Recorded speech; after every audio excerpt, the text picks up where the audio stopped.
хүчтэй Монгол төрх юм да тий.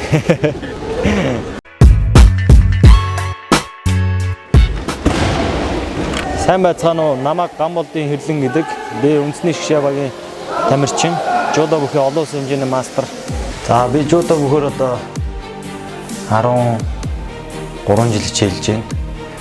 Тэгээд одоо жудо бүхий мэлтгэл хийхдээ одоо дандаа турникийн зунаас турникийн бэлтгэл хийдэг байсан. Монгол хүч турникийг одоо сонгон гэртээ суурилуулсан байгаа.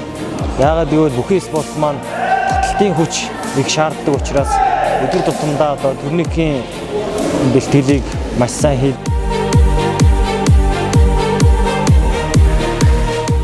За би одоо турникийн өглөө 50 орой 40 санаадаг.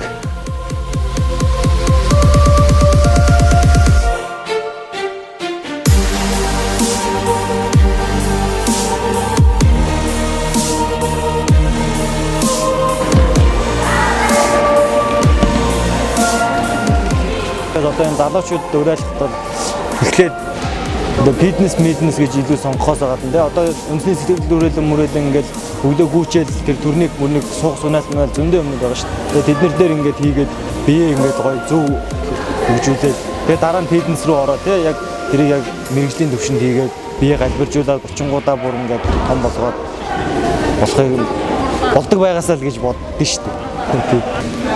За залуучуудыг уриалж байна. Одоо Монгол хүч турникийг одоо сонгож гэртээ суурилуулж одоо бие сайхан хөгжүүлцгээе гэж уриалж байна.